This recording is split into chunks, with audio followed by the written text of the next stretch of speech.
Jeshi la Polisi Kanda Maalumu ya Dar es Salaam kuelekea sherehe za Krismasi. Kama mmevyoona, soko letu la Kariakoo lina wateja wengi na watu wengi wanaokwenda kwenye soko lile. Sasa hizo ni dalili za kwamba Krismasi na mwaka mpya vipo karibu. Jeshi la Polisi Kanda Maalum ya Dar es Salaam linaendelea kushirikisha umma katika kubaini kazi ya kuzuia, lakini pia kutanzua masuala ya kihalifu mbalimbali ambayo tumekuwa tukiyafuatilia. Jeshi hili litazishirikisha pia nyumba za ibada. Tunajua kipindi cha Krismasi kuna masuala ya ibada.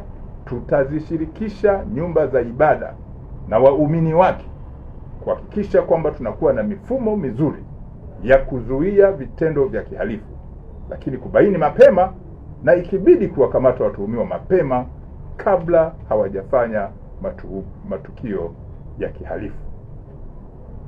Jeshi la Polisi linatambua pia kwamba kipindi hiki ni kipindi ambacho watoto wanakuwa na hamu ya kutembea maeneo mbalimbali kwenye sherehe hizi. Polisi Kanda Maalum ya Dar es Salaam tunatoa wito kwa wazazi na walezi kuwa na uangalizi kuanzia sasa kwenda kuchagua nguo au vitu mbalimbali vinavyohusiana na sherehe hizo. Kuwa na uangalizi mzuri na wa karibu katika matembezi ya watoto hao, hasa kwenye hii mikusanyiko mikubwa ambayo tumeanza kuiona pale Kariakoo. Kwenye nyumba ambazo watu wanakaa, wasiziache wazi.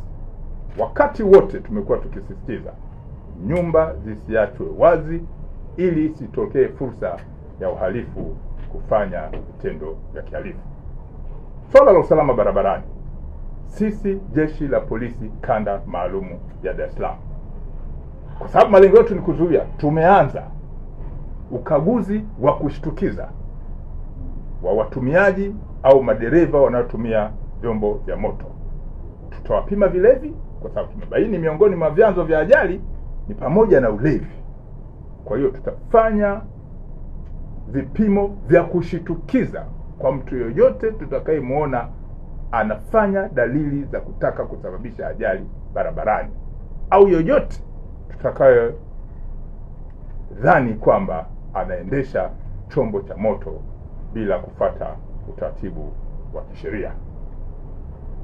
Kwa hiyo msako huu umeanza na hatusubiri siku ya Krismasi.